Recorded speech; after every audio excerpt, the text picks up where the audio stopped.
आज मैं आप लोगों के साथ बहुत ही सिंपल और बहुत ही यूनिक किस्म के आइडियाज़ लेके आई हूँ जो आप लोग की ज़िंदगी में बहुत ही हेल्पफुल साबित होंगे। तो चलें जी वीडियो का प्रॉपर आगाज़ करते हैं। अस्सलाम वालेकुम, कैसे हैं आप सब? उम्मीद करती हूँ आप सब खैरियत से होंगे। यहाँ पे टिप नंबर 1 आप लोगों के साथ शेयर करने लगी। किचन का सबसे इंपॉर्टेंट टूल जो है ना वो छुरी होता है, जिसके बगैर बिल्कुल भी कोई काम जो है ना वो नहीं हम कर सकते, अधूरा होता है। तो इसको ना अक्सर ऐसा होता है जब हम किसी सब्जी की कटिंग करने लगते हैं तो जो छुरी होती है बिल्कुल शार्प नहीं होती, तो फिर हमें बहुत ही टेंशन को फेस करना पड़ता है। तो उसके लिए बड़ा ही आसान आप लोग को उसका अल्टरनेट बताती हूँ। धोने के लिए एक स्टील का स्पंज है, जिसके साथ हम छुरी को अच्छे से रगड़ेंगे तो हमारी जो छुरी है वो शार्प हो जाएगी, तेज़ हो जाएगी, जिससे हम आसानी से जो कटिंग है ना सब्जियों की कर सकेंगे। और हमें बिल्कुल भी गेस्ट आते हैं या कोई भी एमरजेंसी होती है तो हमारा टाइम जो वो बच जाएगा और आसानी से बिना बाजार जाए हुए, बिना किसी टेंशन को फेस किए हुए हम घर में खुद ही छुरी को शार्प कर सकते हैं। और ये देखिए छुरी आपको लुक में भी नज़र आ रही होगी कि ये पहले से कितनी शार्प जो ना वो हो गई है। तो कैसी लगी आपको टिप नंबर 1 कमेंट सेक्शन में ज़रूर बताइएगा। चलते हैं नेक्स्ट टिप की। यहाँ मैंने बहुत से पुराने जो ब्रशेस थे, हेयर ब्रश, वो इकट्ठे किए, मैंने कंघी इकट्ठी की, इसके अलावा मैंने बरीक कंघी जो थी वो इकट्ठी की। मतलब पता नहीं मैंने कहाँ कहाँ से ये पुराने बहुत ही गंदे जो थे ना मैंने ब्रशेस इकट्ठे किए ताकि मैं आप लोग इसका प्रॉपर रिजल्ट दिखा सकूं। अच्छा, यहाँ पे मोस्टली ऐसा होता है कि हम जब हेयर ब्रश इस्तेमाल करते हैं तो उसके अंदर वाली साइड में ना कुछ मैल सी जमा हो जाती है, लाइक कुछ डैंड्रफ सी हो जाती है, जिसको हम मतलब इग्नोर कर देते हैं और जो बिल्कुल भी अच्छे नहीं लगते हैं और उससे हमारा जो सर में मज़ीद और डैंड्रफ भी पैदा हो जाती है। चलिए मैं आपको बताती हूँ कि इसकी सफाई जो हमने कैसे करनी है। जब भी आपके घर में वॉशिंग मशीन लगती है, आप पर वीक में या जब भी आप मशीन लगाते हैं तो उसके साथ आप घर के जितने भी हेयर ब्रश हैं, जितने भी कंघी हैं, जितने भी कंघे हैं, उन सबको आप कपड़ों के साथ डाल दीजिए और उसके बाद रिजल्ट देखिएगा। यकीन करेंगे इतने बिल्कुल साफ़ हो जाते हैं। मैंने कितने गंदे ब्रशेस डाले हैं ये आप लोगों ने खुद ही देख लिया और अभी मैं आपको दिखाती हूँ इसका रिजल्ट जो है। इतने बिल्कुल साफ़ सुथरे आपको लगेंगे कि जैसे अभी बिल्कुल बाय किए हैं।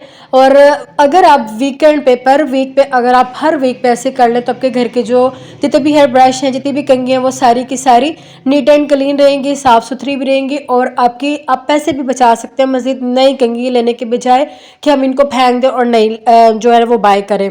तो कैसी लगी आपको ये वाली टिप? अगर आपको मेरी कोई भी टिप अच्छी लग रही है तो प्लीज़ मुझे कमेंट सेक्शन में ज़रूर बताइएगा और वीडियो को लाइक भी कर दीजिएगा। चलते हैं जी नेक्स्ट टिप की तरफ, देखते हैं नेक्स्ट टिप हमारी क्या है। ये वाली टिप जो ना ये आपको बहुत ही पसंद आने वाली है, बहुत ही अमेजिंग और बहुत ही कमाल की टिप है। मेरे पास एक बॉटल पड़ी हुई है, मतलब एक कोक कह लें, पेप्सी कह लें, उसकी खाली बॉटल पड़ी हुई थी। तो मैंने सोचा चले इसका एक आप लोग के साथ बड़ा ही कमाल का एक आइडिया शेयर करती हूँ। यहाँ पे मैंने छुरी को थोड़ा सा गर्म कर लिया है। आप चाहें तो गर्म ना भी करें, इसके बगैर भी बहुत आसानी से कट हो जाएगी। लेकिन मुझे जल्दी, वो क्या कहते हैं ना, अगर हम लाइफ में छोटी छोटी टाइम बचत के लिए छोटी छोटी टिप्स को अपना लें तो हमारा टाइम बच जाता है और काम भी जल्दी हो जाता है। इसी वजह से मैंने छुरी को थोड़ा सा गर्म कर लिया ताकि जल्दी से हमने जितना पार्ट कट करना है वो कट हो जाए।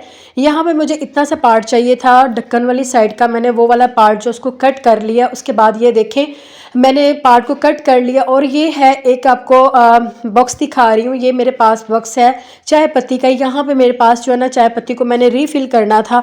तो मोस्टली ऐसा होता है कि हमारी जो बॉटल्स होती हैं, हमारे यहाँ बक्स जो होते हैं, उनके ऊपर से मूंछ होते हैं ना वो टाइट होते हैं। जब भी हम चीनी डालते हैं, कोई दाल डालते हैं, कोई चाय पत्ती डालते हैं, कोई भी चीज़ डालते हैं तो वो ना साइडों से गिर जाती है और हमारी आधी चीज़ जो होती है ना वो ज़ाया हो जाती है। और इससे रिलेट मैं आपको 2 टिप्स जो है ना वो बताऊंगी। सबसे पहले नंबर टिप ये वाली है कि जो मैंने बॉटल का पार्ट कट किया ना तो उसके थ्रू जो है ना मैं इसमें चाय पत्ती जो है वो डाल दूंगी और बहुत आसानी से जो है ना आप इसमें बक्स में चली जाएगी, बॉटल में चली जाएगी। और इस तरह से आप चाय पत्ती के अलावा कुछ भी डाल सकते हैं, चीनी डाल सकते हैं, दालें डाल सकते हैं। इस तरह की जो चीज़ है ना वो वेस्ट नहीं होगी। तो कैसी लगी आपको ये टिप मुझे ज़रूर बताइएगा। और ये देखें आप लोग के सामने मैंने इसमें डाल लिया और ये देखें एक दाना जो पत्ती का वो भी वेस्ट नहीं हुआ। इसी तरह मैं आपको इसका दूसरा अल्टरनेट जो है ना वो भी बताती हूँ। तो उसका दूसरा अल्टरनेट ये है कि आपके घर में कोई भी मतलब एक गत्ता सा पड़ा होगा, ये घर में कोई बच्चों के लिए कपकेक आते हैं, कोई बिस्किट आते हैं, कोई कैंडीज आते हैं, तो उसकी जो पैकिंग है ना उसका थोड़ा सा आपने एक पार्ट ले लेना, तो फिर उसकी एक शेप बना लेंगे। और वो शेप कैसे बनानी है चले मैं आपको बताती हूँ। इस तरह से आपने उस गत्ते को फोल्ड कर लेना है और उसकी आपने एक शेप बना लेनी है। और उसके बाद आपका जो कोई बक्स होगा, कोई डब्बा होगा, कोई बॉटल होगी, उसमें आपने इस तरह से रख देना और नीचे से आप चेक कर सकते हैं कि एक छोटा सा सुराख जो वो भी बना हुआ है। उसके ज़रिए ये सारी की सारी चीज़ जो है ना वो अंदर चली जाएगी, चाहे वो कोई दाल है, चाहे कोई चाय पत्ती है, चाहे चीनी है, कुछ भी आप इसको आसानी से इस तरह से भी आप डब्बे में डाल सकते हैं। तो कैसी लगी आपको ये वाली टिप? तो चलते हैं नेक्स्ट टिप की तरफ। जैसा कि आपको पता है सर्दी का मौसम आ चुका है माशाल्लाह से, और सर्दियों में तो अंडे जो रूटीन में इस्तेमाल होते हैं, मेरे घर में तो रूटीन में इस्तेमाल होते हैं। तो फिर कभी कभी ऐसा होता है कि इसका जो छिलका होता है ना वो उतारते हुए बड़ी कोफत सी होती है। तो चलिए मैं इसका ना आपको बताती हूँ, दो टिप आपको यहाँ पे दूंगी। जैसा कि कुछ अंडे ऐसे होते हैं कि उनके जो छिलके होते हैं ना उतनी जल्दी से पील नहीं होते। तो आप क्या करें, जब अंडों को बॉयल करें, थोड़ी सी चाय पत्ती जो है ना वो डाल लें, और बहुत आसानी से इनके जो छिलके हैं ना वो उतर जाएंगे, मतलब के साथ जो अंडा है ना उसका पार्ट नहीं आएगा। और उसके बाद दूसरा आपको तरीका ये बताती हूँ कि कभी कभी जैसे कि हमें अंडों के छिलके उतारते हुए कोफत से होती है, तो आप एक ना डब्बा सा ले लें, उसके अंदर आप अंडे रख लें, फिर आप इनको शेक कर लें, और उसके बाद आप चेक करिएगा कि इतने आसानी से छिलके, इवन कि आप चेक कर सकते हैं कि एक अंडा जो है ना वो तो ऑटोमेटिकली ही उसके छिलके उतर चुके हैं, और जो दूसरे वाला अंडा ना ऑलमोस्ट उसका भी छिलका उतर ही गया। मतलब इतनी आसानी होगी कि आप उसको हाथ से, मतलब एक हाथ में मेरे हाथ में मोबाइल है और दूसरे हाथ में मतलब मैं इतनी आसानी से उसका छिलका उतार रही हूँ। तो फिर कैसी लगी आपको ये वाली टिप? अगर आपको कोई भी टिप अच्छी लगती है तो प्लीज़ मुझे कमेंट सेक्शन में बताइएगा, और चैनल पर न्यू हो तो चैनल को सब्सक्राइब करना बिल्कुल नहीं भूलना। तो ये देखिए झटपट से अंडे जो कैसे कितने आसानी से मज़े से पील हो चुके हैं। तो कैसी लगी आपको ये टिप? चलते हैं नेक्स्ट टिप की तरफ, जो हमारी लास्ट टिप होगी और जो बहुत ही मज़े की और बहुत ही कमाल की टिप है।